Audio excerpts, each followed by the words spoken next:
I'm Jim Collison and live from our virtual studios, literally around the world tonight. This is Gallup's Call to Coach, recorded on August 25th, 2020.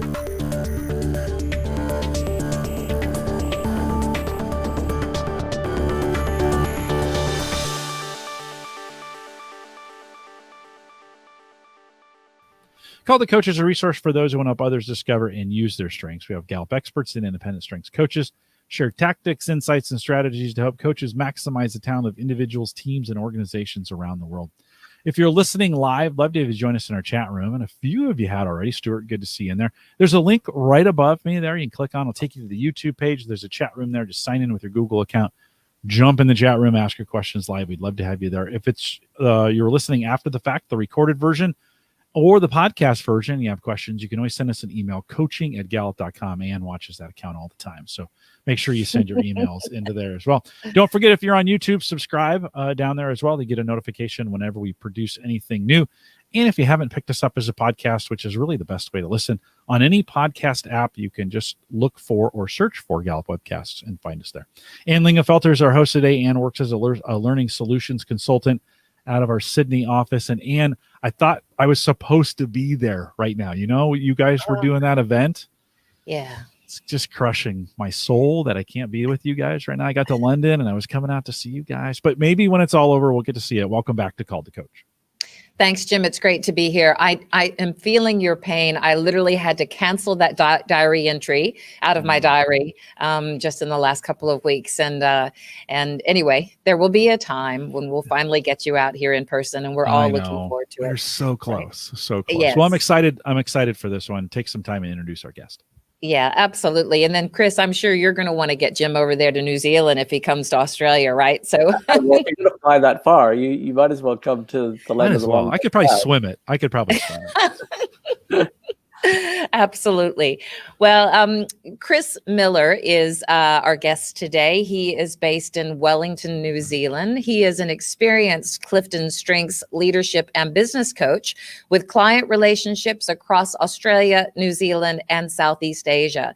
He's undertaking an estimated 700 coaching hours per year over the last 3 years. So this is something that he is obviously a great resource for our Call to Coach show today to talk about. Chris also used to work for Gallup. He was one of us for 7 years. He worked out of the Wellington, New Zealand office from 2010 to 2017. And then he left Gallup to start his own business as an independent consultant and coach. And he's continuing to do that. I actually interviewed him in April of last year to talk about what it was like to make that switch, because we thought there were going to be a lot of folks out there who were going to be interested to know, how do you make that switch from an organization to embarking on your own business? So he shared a lot of great information with us then in that show. Before he was working for Gallup, Chris had a 12-year career as a product manager and marketing manager in the pharmaceutical and biotechnology industries in the UK. Then he moved his family to New Zealand in 2007, had a few other roles as a coach working for different organizations, and then came on board with Gallup, and something that we were very fortunate to have him around. So today, what we really want to talk about, as I mentioned before, when Chris was on last year, we talked a lot about this shifts from working for Gallup to working in his own business, and he will talk about what he's been up to over the last year. But when Chris and I were prepping for this call and talking yesterday, he said, "This year has been for me all about resilience," and today, Chris is going to talk about that on both a personal and a professional level. Certainly, all of us in the middle of this pandemic are needing to talk about resilience, whether it's our own resilience, family resilience, team resilience, or business resilience. So we're going to dig deep into that today, all through the lens of Chris's top 5, which are maximizer, learner, connectedness, input, and woo. Chris Miller, welcome back to Call to Coach. Thank you very much. Yeah, pleasure to be here. You have a lot of fans, because I know that even though you're no longer with Gallup, you still do coaching for several of our clients on a consulting level. So I know I have a lot of clients who really enjoy chatting with you still. And certainly there's a lot of independent coaches out here in Australia, New Zealand who know and love you. So thanks in advance for sharing everything that you're going to share. When we were talking yesterday and you said this year has been all about resilience for me, talk to us a bit about why. Yeah, I think the world obviously finds itself in an extremely unusual position with what the pandemic has created, and I feel very fortunate to be in New Zealand, where the management of COVID-19 has been exceptional. We locked down our borders very quickly. We were in lockdown, but that lockdown period was limited to a very a distinct set of weeks. And what was interesting was that the relative robustness of the New Zealand economy and the New Zealand small business sector, where I spend a lot of my time, felt better than expected. It felt like we were coping, very much coping. But I guess what then happened for us as a family was we had an unusual event. March and April were locked down for New Zealand, and then May I was kind of recalibrating my business and re-engaging with clients, and most of my clients were on Zoom or phone, and I had moved away from lots of my face-to-face work, and so I was starting to re-engage in a really constructive way, and I was feeling comfortable with how I was rebuilding both my own fulfillment as well as my revenue. And then what ended up happening on the day that New Zealand went from alert level 2 to alert level 1, which is our most relaxed status since the beginning of the year, my wife collapsed at home. And she very quickly, we took her to emergency, and in a very quick sequence of events, she was diagnosed very quickly and operated on very quickly. And in the middle of June, a tumor was removed from her brain. That was a big shock for us as a family, and a big an immediate disruption to kind of our stability, because she and I both work, and my ability to both look after her and look after us as a family was challenged as a result of that diagnosis. So it's from a personal resilience point of view, the year took on new meaning in a way that I wasn't expecting. Like I was managing the pandemic, and then a personal health scare hit our family very quickly, and that has led to further treatment. And my wife's been brilliant through it all, and is very strong. And things are we're very optimistic about how things will turn out. But the scale of the resilience for me personally was different than I expected, let's say. Yeah, I can only imagine. And it's interesting because for those of us who are in the midst of this pandemic, and that's the primary focus, when speaking to you and hearing your story immediately, our situation of just the pandemic feels it pales in comparison. And I'm sure that there have been amazing lessons that you've learned both personally and professionally about resilience through this time. And I'd really love to be able to dig a bit deeper into that, both as from a strengths perspective, from an engagement perspective, and some of the lessons that you've learned. So where would you begin? That's tough. I think what was remarkable about the process was how I evaluated lots of different futures and lots of different scenarios, and almost in the moment eliminated the ones I didn't want and focused on the best outcome I could think of. And I used that to focus on the relationship with our boys, and my relationship with Fiona, and the recovery process, and her positive energy. And so she and I both have positivity in our top 10. That certainly played a part. My strategic, which is way down at 14 or 15, 14, my strategic went crazy. I was coming up with lots of different options of what the future could hold. and I had to very quickly eliminate those options. And my connectedness, which is at number 3, it definitely played a role, because I kept thinking there's a bigger picture to this. There's a bigger reason for this. There's some lesson, there's some insight, there's some learning that we're all going to have through this process that I can't even see yet. So that gave me some positivity and some hope around how it could evolve as a situation. So that's been a big part of my own internalization, and self-awareness was very much about, okay, how have I navigated this? And Chris, did you just naturally go to that, sort of thinking about your strengths and thinking about, dialing those up in order to deal with the tasks at hand? Or do you have a coach? I mean, was there somebody else who was helping walk you through this and sort of guiding you? And or is it just, you think, because you've been around this sort of thing for so long and been coaching others, that it just came naturally? Yeah, it's a bit of both.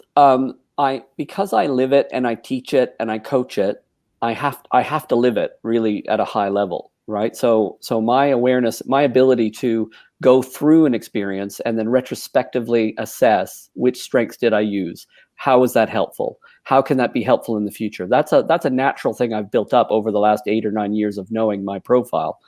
But I also have a colleague in Wellington, Antonia Milkop, who is an accredited strengths coach, but is also a good friend who supported us as a family through that period, but also reminded me of accessing my strengths.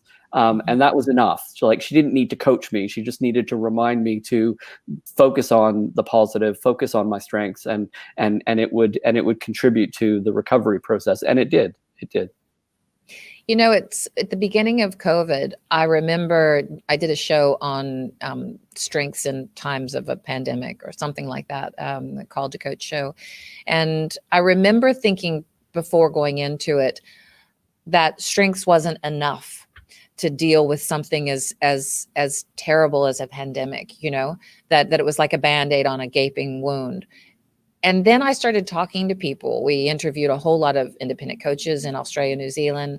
I started talking to other people who were working in healthcare in different areas, and actually being able to focus on what people have and what they're already empowered with, what they have at hand to deal with an impossible situation, was actually really powerful, right? To remind people that they were equipped, and in going through that process of doing that show and talking to so many people actually helped me realize, no, it's not a Band-Aid, on a gaping wound, and it's part of a package that you need to have, most certainly. But did you see that sort of thing in your own mindset at home? Certainly you've spoken to that about your own, but also with the family, with Fiona, with the kids. Yeah. Excuse me. What you're describing for me is all about the link between purpose and strengths. And I always tell my clients, and I always share, look, strengths is the how. It's the how you get to where you want to be. But your vision, your greatest imaginable challenge, whatever you want to call it, and your purpose, why you exist, those are the things you apply your strengths to. And so you're right, strengths used superficially as if it's a Band-Aid to find a destination normally doesn't work, because the destination has to come from within. You have to believe in something and then apply your strengths to it. And so for us as a family, when I look at my wife's high harmony, high responsibility, and the way she has composed herself through the health scare that we've been in, and even my eldest son with his high maximizer, high command, and the leadership of his own life that he demonstrated through a pretty scary time for his mother. It's remarkable how it shows up, but it doesn't replace that sense of purpose or that sense of destination. Where am I going and why am I here? Those two elements really act as an anchor for how strengths can be applied. Yeah, very interesting. When you think about your clients during this time, how did you, on a personal level, how did you manage your workload? How did your clients respond? I think that sometimes, we do these shows and we talk about best practice for all of our Gallup certified coaches out there. A lot of them don't always have a scenario like this that plays out, and perhaps they don't know how to prepare for it, or maybe perhaps they're dealing with their own level of disruption through COVID. How did you manage that? Yeah, that for me is resetting expectations with yourself and your life, right? So I had a very positive, lofty goal of doubling my practice income in 2020. That was my goal, to double my practice income, or come close to doubling my practice income. The figure wasn't quite double, but it was close. And January and February, so my finished 2019 on a high. My revenue had grown significantly in the last 6 months. January, February looked stable. Then COVID hit and it was batten down the hatches, do what you can.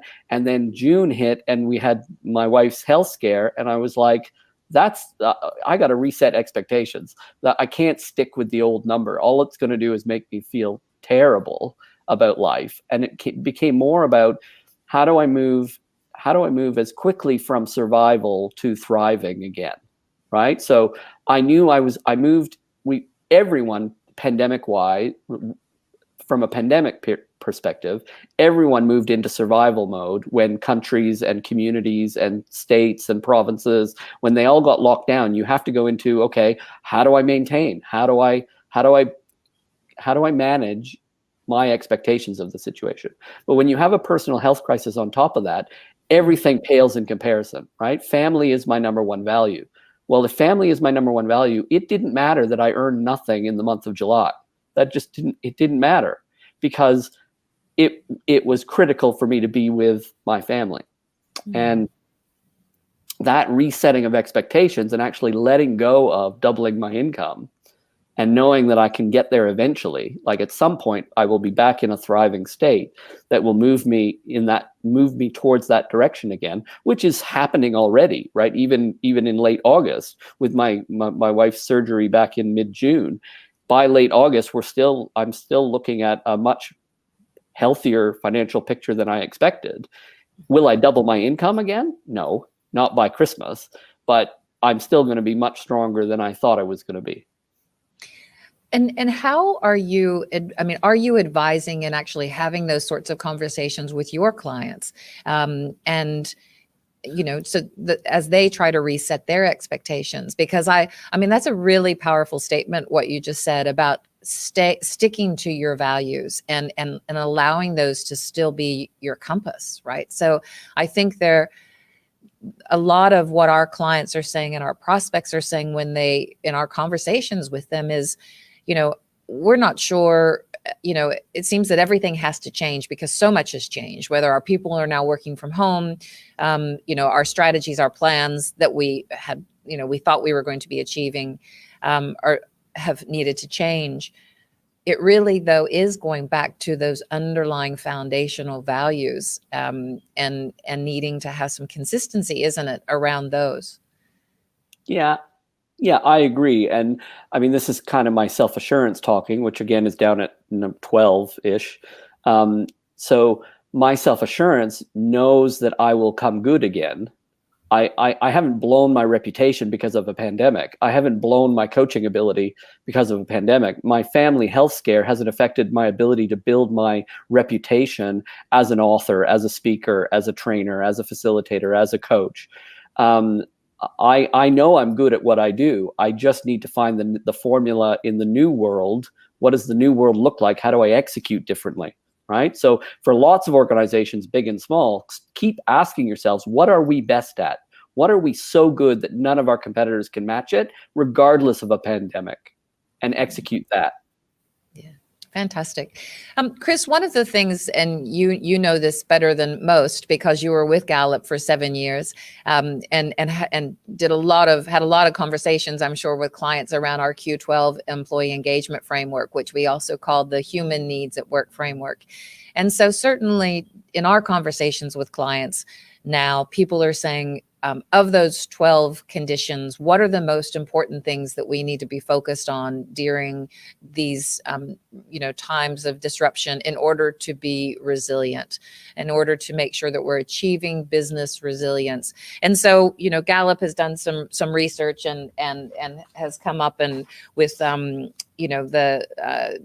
some of the items of being more important than others during this time. So some of the basics, like knowing what is expected at work, having the materials and equipment, having the opportunity to do what you do best, which is a strengths question or a strengths item, having mission or purpose to make you feel that your job is really important, and then coworkers committed to quality. And we know that people who strongly agree to those are more likely going to be able to respond quickly to business needs, to be able to respond to be able to also bounce back more quickly from illness or hardship.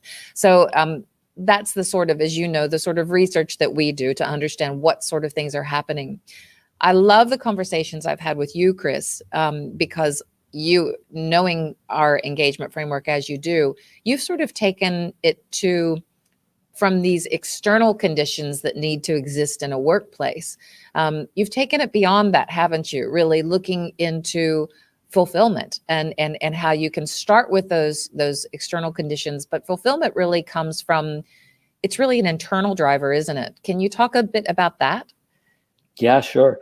So what I realized in the year or so after Gallup was the power of question 8, the mission and purpose of my organization makes me feel my job is important. And I love purpose conversations at the individual level.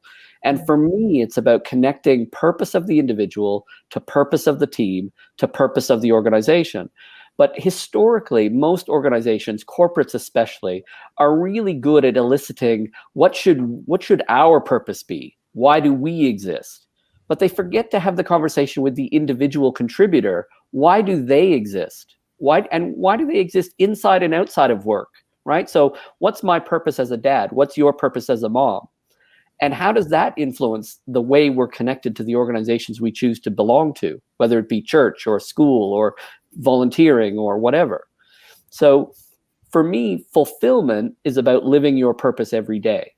And living your purpose every day is unique to human beings, because human beings are the only living thing on the planet that have been given the privilege of writing their own purpose every single morning, should they choose to, right? So if everybody in an organization has the power to choose their purpose, and they've chosen a purpose that is not in alignment with the organizational purpose, what is everybody doing?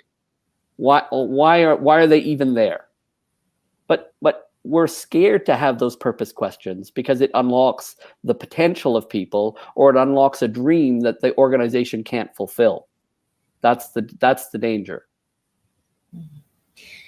And so how do you have those conversations with an organization who's hired you? How do you, because obviously there may be some element of concern on the part of the organization that Chris is going to encourage our people to go, or what have you. I remember having a similar conversation with you last year when we spoke, and you said the wrong people don't leave. It's always teams tend to know when the individuals on a team are not a fit, right? Or if they would be better elsewhere. Can you talk a bit about how you manage that as a coach who's getting hired by an organization, and maybe, perhaps you even have an example of how that's worked out for the best for everyone? Yeah. So there are hundreds of different ways to have a purpose conversation, and there are hundreds of different ways to ask a purpose question. What I've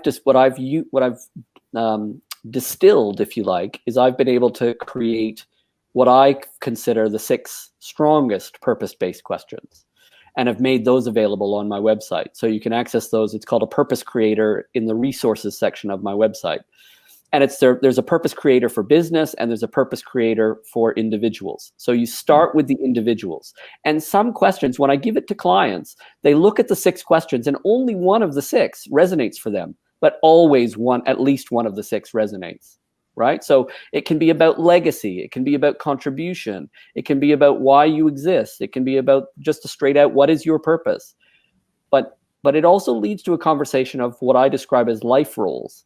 So your purpose is an amalgamation of all of your life roles. So whether you're a dad or a son or a daughter or a mother or a volunteer football coach or it kind of doesn't matter all the roles you play. You need to almost find a sentence or a paragraph that resonates for you in all of those situations. So my ability to do what I do best is really predicated on my purpose statement.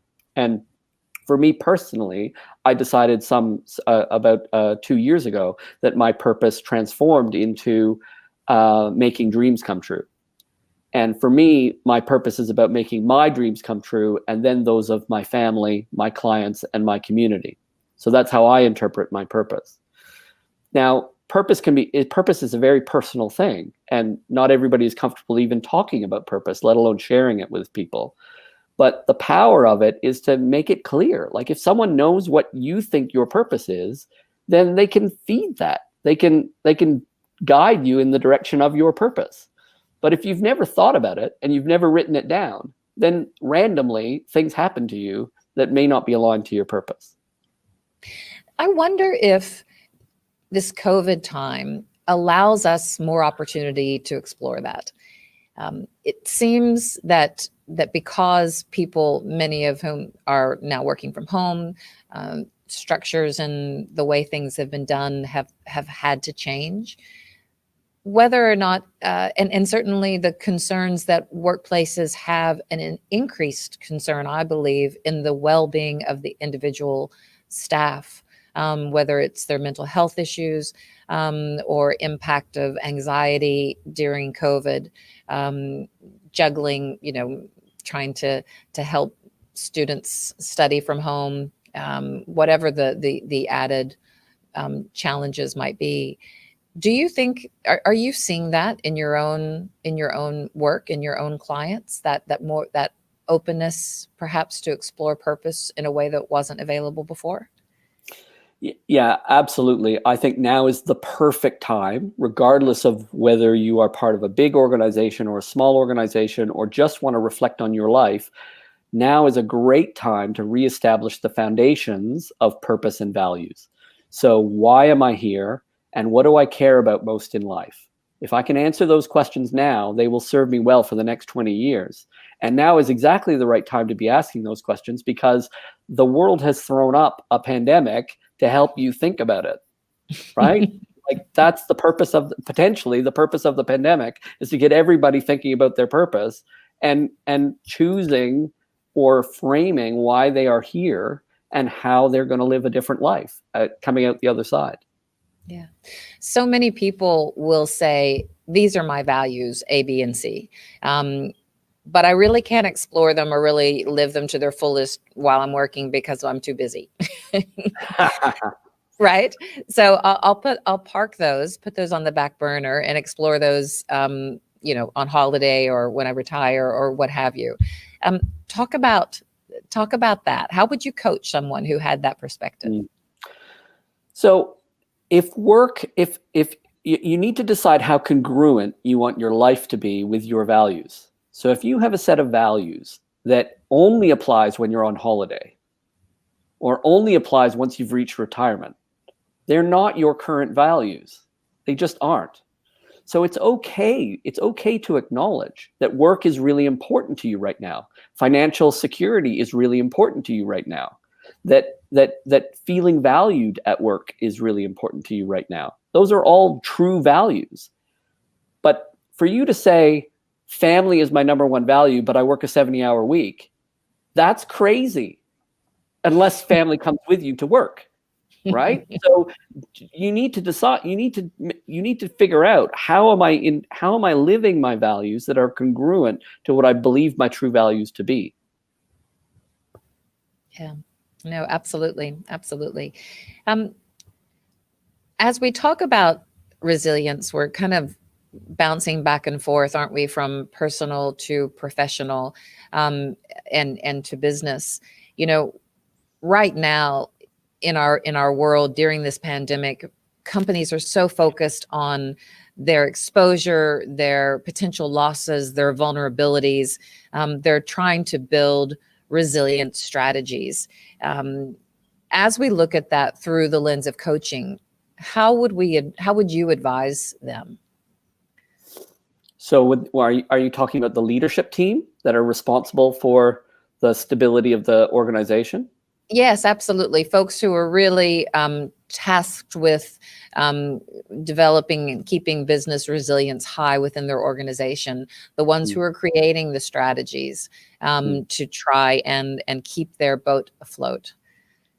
So I think a great place to start is who are the naturally resilient people in the organization and what is their talent. And they may not be the leaders you thought you had prior to COVID. So there will be people stepping up because of their strengths profile or because of their purpose or because they just are in a good place and they cope with working from home differently to everyone around them. And they're more productive, not less productive. And they have more energy and more enthusiasm and more vision for the company. Well, get those people on a Zoom call or an online call to talk about where the future of the company should go, because this isn't going away anytime soon. This is not a quick fix. People, to maintain a level of resilience, are going to have to rely on leaders at all levels of the organization who have the energy and stamina to get us through several years of this potentially. Because even with a global vaccine, there's going to be a delay in getting it rolled out, manufactured effectively, rolled out to all parts of the world. Like it's going to be patchy. So you need to then decide. So first of all, strategically, what is our most important moves in the next 12 months that are in response to COVID? And second of all, who are our most resilient people that can enable that? And it may not be who you expect. I love that. I really think when we think about diversity and inclusion, I agree. COVID is giving opportunities for folks who have not always had the opportunity to shine, to now shine in this new environment. People who are, as you say, more comfortable perhaps with uncertainty, with a need to pivot quickly, and a need to move on. And as a coach, developing really great questions is I think one of the most important things that we can do, right? Is asking good questions of our clients so they can start to think about how they can best work.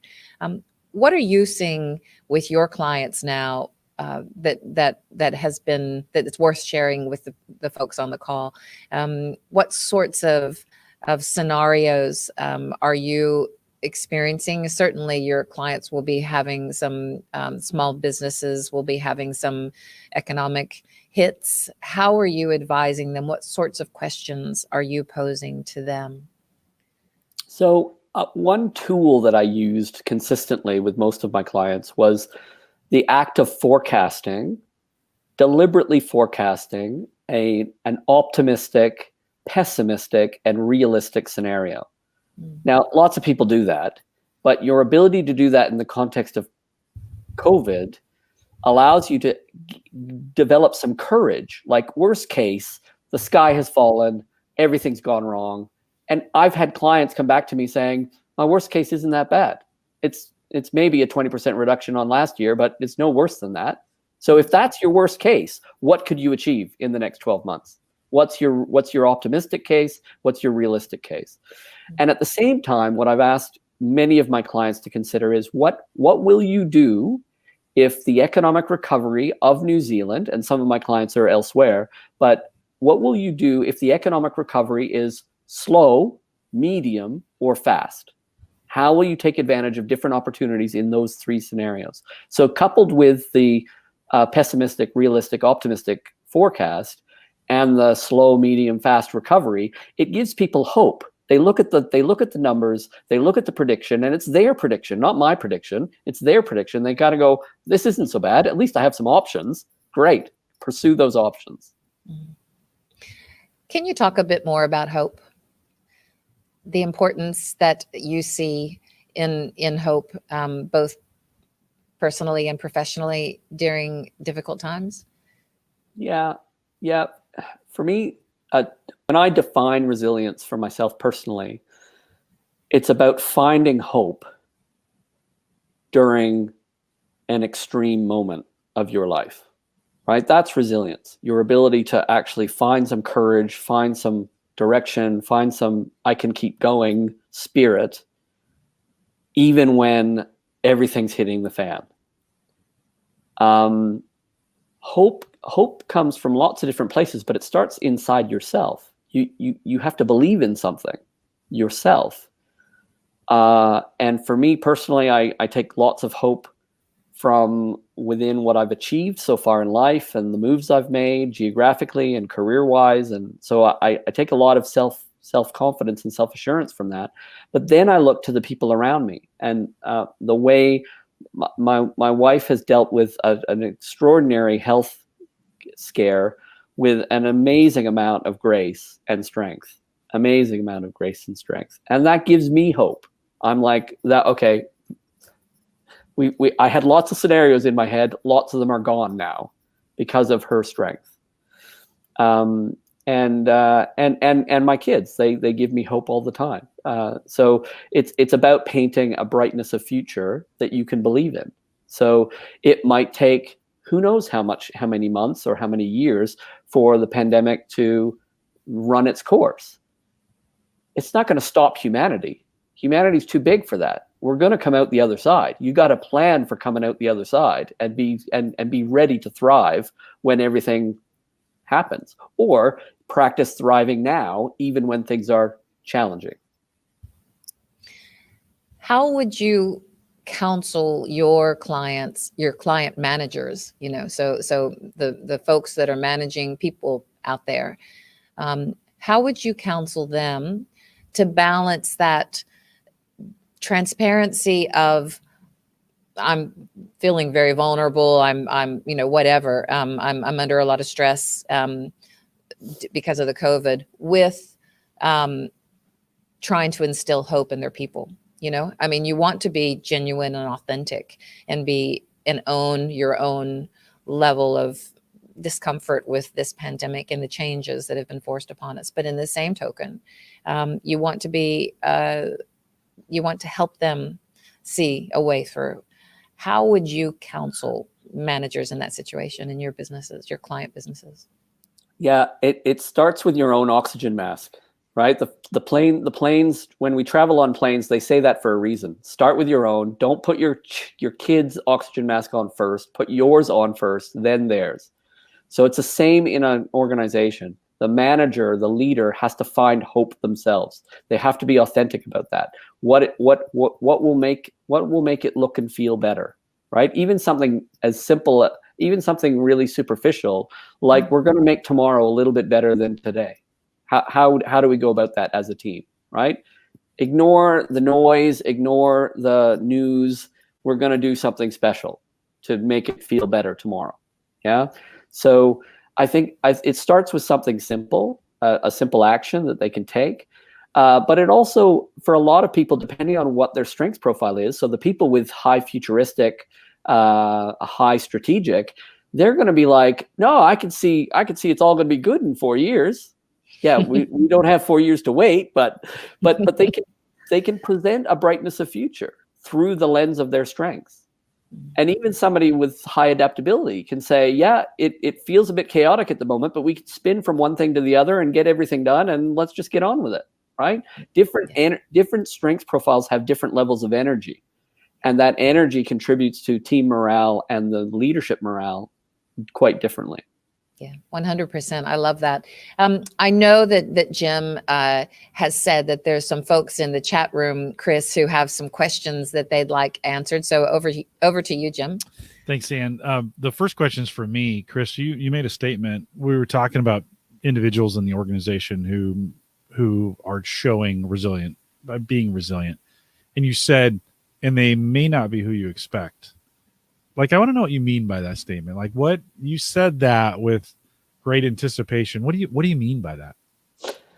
So I have found with some of my clients, there are individuals who have just, it was circumstantial mostly, but they moved from office-based to working from home, and the speed with which they adapted and found a rhythm and found a productivity level was almost different from what they were able to produce in the office, right? So the move to working from home was beneficial for them. There were other people who were strong leaders in the office, and there was chaos at home, and they had no way of delivering the same level as someone else who had a different circumstance. So some of it is circumstantial, but some of it is mindset and attitude, right? There are people who just get it, and they're like, I have an obligation to my organization to produce an outcome. And it's the difference between management by outcome versus almost directing or delegating tactics. Right? I can delegate tactics to you, but if I manage an outcome with you and you thrive under that type of management, working from home is not an issue for you. But there's a whole bunch of trust issues going on globally right now between leaders and their followers. And I'm not sure I trust you enough to do an honest day's work if you're working from home. That's in the mind of most leaders at the moment. So they need to get over it. Everybody needs to mature about it, manage by outcome, and find people's purpose and allow them to thrive because they want to be at work. Yeah, the rules kind of changed on us in a lot of ways, and made some. I think even for some, the role of how productivity is managed or how it is measured changed, and they're productive just in a different way. Yeah. They might even be productive. I think even for myself, I've had to pump the brakes on woo during this time because I don't have the crowd, right, for the most part, and really dive into Relator. Like I really have dug into the relationships, and I've actually really enjoyed it. Early in the pandemic, I had some folks call me and say, "You going to be okay?" Like, "Hey, you're home.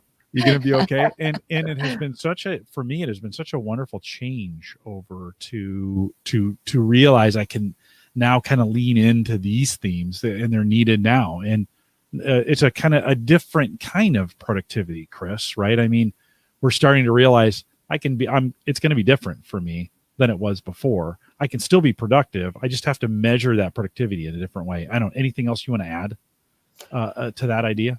No, I agree with everything you said. I think people's perceptions, and this is why the purpose conversation is so important. People's perceptions of why they work have changed. Why do I go to work? Why do I go to an office? What am I here to do? What am I here to contribute? Right? If you can answer that honestly and go, you know what? I could contribute 10 times more if I went somewhere else. Well, then go somewhere else. And that's not necessarily a bad reflection on the employer. That's just a sequence for the employee in discovering their own purpose. So, someone you might know has a question for you. I wanted to make sure we got this in before you left. What's your great imaginable challenge? Oh dear. Thank you, Antonia. Well, I'll share a couple very quickly. One one of the reasons that I moved from Gallup to owning my own practice was to refocus on small business sector. And because Gallup predominantly, not always, but predominantly operates at the corporate level. So my small business objective, my greatest imaginable challenge, is to emulate Edwards Deming, who had a huge impact on Japan just after World War II. So he was the father of total quality management and continuous quality improvement. So his intellectual property and his reputation changed the economy of Japan in the 2 decades that followed World War II. So I have a lofty ambition of achieving. I'm in year 2 of a lofty ambition to achieve a similar status for the small business sector within New Zealand. That's a pretty lofty goal. Thank you. And do you have any lofty goals like that? Are you gonna maybe change all of Australia? And that is a very difficult one to follow. Yeah. You're going to have to give me a moment to think about that. Okay, you think of that. We'll bring in Andrew, who had wanted to ask a question too. Chris, what are 2 things that you've kind of thrown out with individuals and teams, and maybe 2 things? And it doesn't have to be the exact number, but as you think about this time, have you removed something and brought something new in its place, or I don't know, work through that a little bit? Yeah, thanks, Andrew. I think the thing I've thrown out, I haven't thrown it out. I've changed the order. I know when Gallup coaches train on the accredited strengths model, we are taught the name it, claim it, aim it formula, right? And it works. It definitely works. It works, especially if you have more than one session. But I found I've coached so many people in one-off situations with a full 34 report. And when I'm coaching a senior executive who wants to get a value add out of the experience, not just a reflection on themselves, I actually start with aiming it. I start with clarifying their goals or their challenges. What is keeping them up at night? And then we look at their top 10 and their bottom 5 in the context of those challenges. So that's it's not a throwing out, but it's a reordering of stuff. The other thing that I've added only in the last 6 months that I'm really proud of is what I call a love most matrix. And a love most matrix is like it's strengths philosophy without using CliftonStrengths language, but you can do it quite quickly. So in a team environment or with an individual, you ask them 4 questions. What do you love most? What do you love least? What do you do best? And what do you do worst? And you map those 4 on a whiteboard with everybody in the team present. And if the trust is high, everybody actually lets rip with, this is what I love least about my job. Right? We never ask that question because you don't want to know the answer. But if you know the answer, if the manager knows the answer to what everyone loves least, he or she can outsource or change delegation, change the allocation of tasks.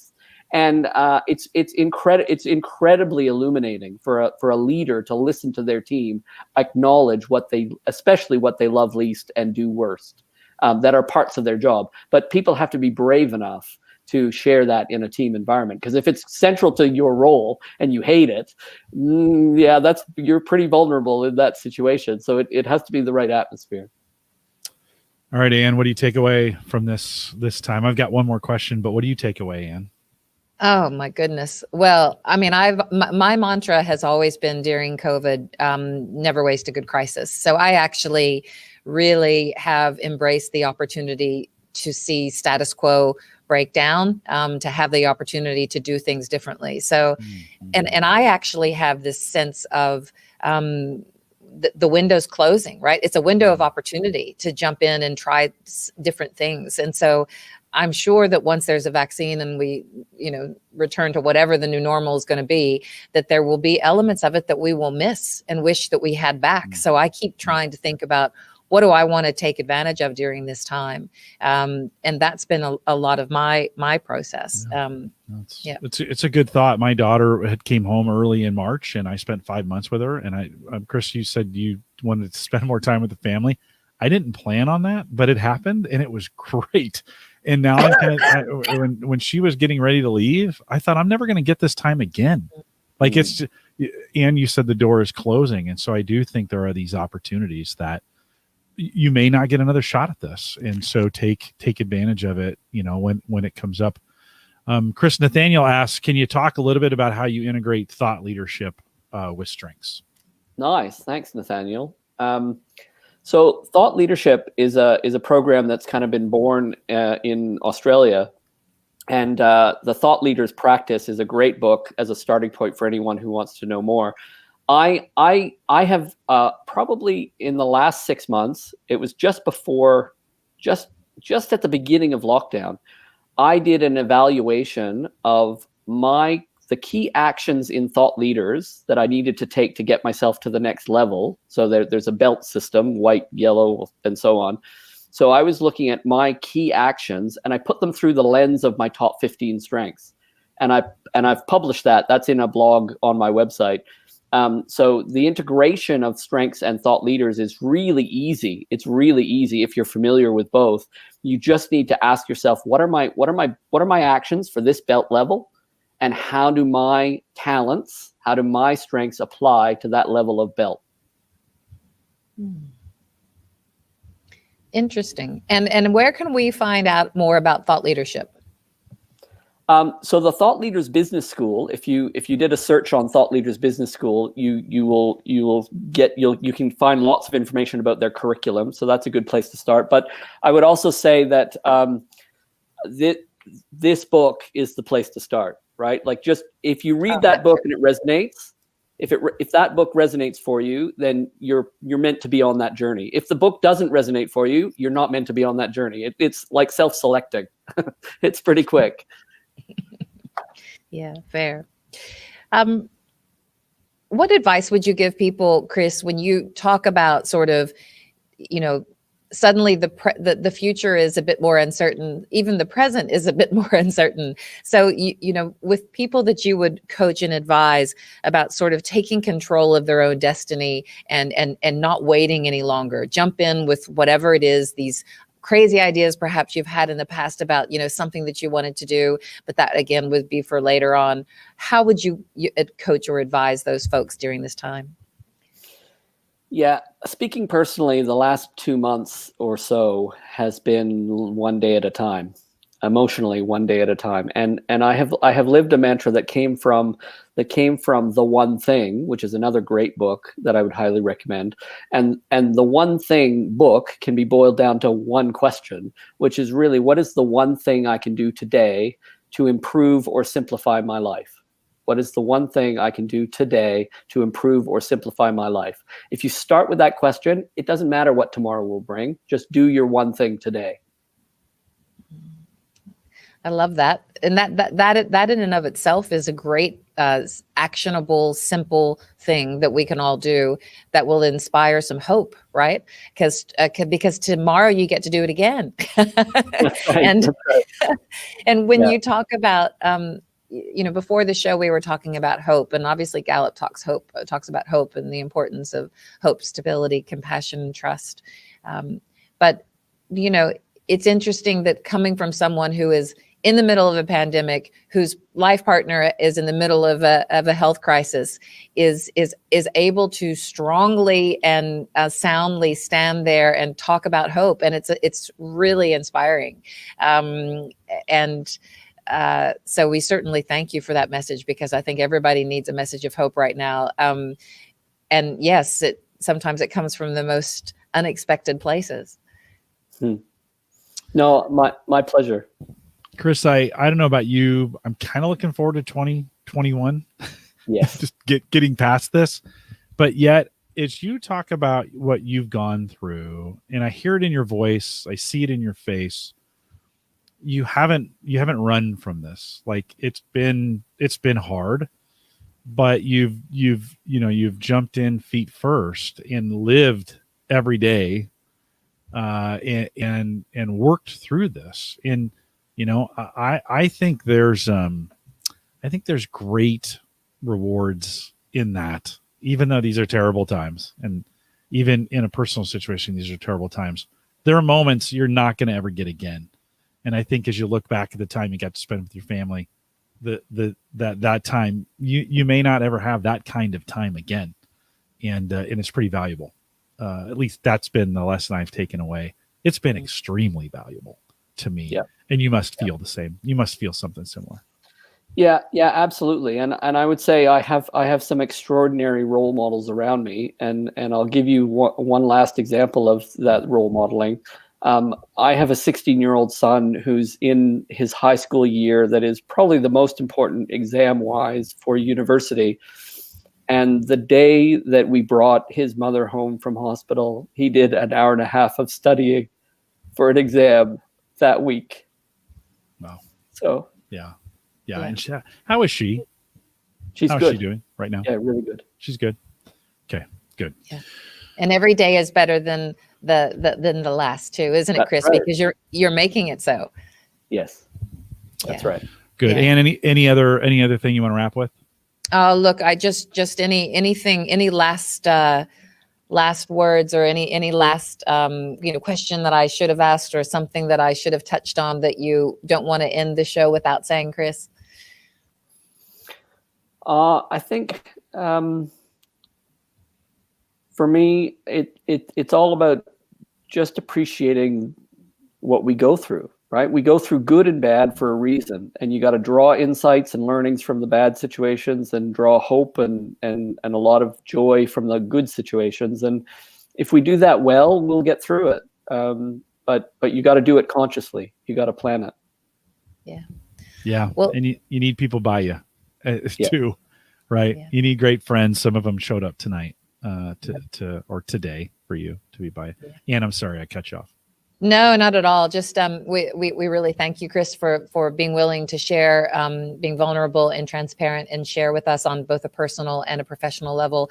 I think the lessons that you've talked about apply across the board, and I think the world is in need of lessons like this. And so thank you so much. Really appreciate all that you bring. We're very lucky to have you in this community. So thanks so much, Chris. My pleasure. Thanks, Ann. Chris, Thanks, I've done a lot of these, and this is one of my favorites. So thanks for Thank for you. coming. Yeah, you bet. Thanks for coming out. With that, we'll remind everyone to take full advantages of all the resources we have available out on our website, gallup.com/CliftonStrengths. Actually, the greatest way to get in through the front door on Gallup Access. Again, gallup.com/CliftonStrengths. Lots of resources, lots of things for you to read, lots of podcasts to listen to, all kinds of things available for you. If you're on YouTube, click the subscribe button down there so you get notified whenever we do something new. If you want to listen to us as a podcast, you can search Gallup Podcast at any podcast player. When you're out on our site, if you want to sign up, you want to stay up to date with what's going on in the community, you can sign up for the Clifton Strengths community newsletter that just came out. And so you can get it in your inbox each and every week. If you want to join us live, and it's way more fun, maybe you wanted to ask some questions tonight and you get a chance to. If you want to join us live, head out to gallup.eventbrite.com. and register there and follow us. You'll get a notification every time I post something new. We got some dynamite things coming up, and I got some great stuff coming up towards the end of the year, as well as coming up in 2021. So we're pretty excited about what's on the docket for things coming up. If you want to join us on our Facebook group, facebook.com/groups/call2coach. Many of you out there joining us in the conversation, and appreciate that. And on LinkedIn, you can just search Clifton Strengths Trained Coaches and find us there.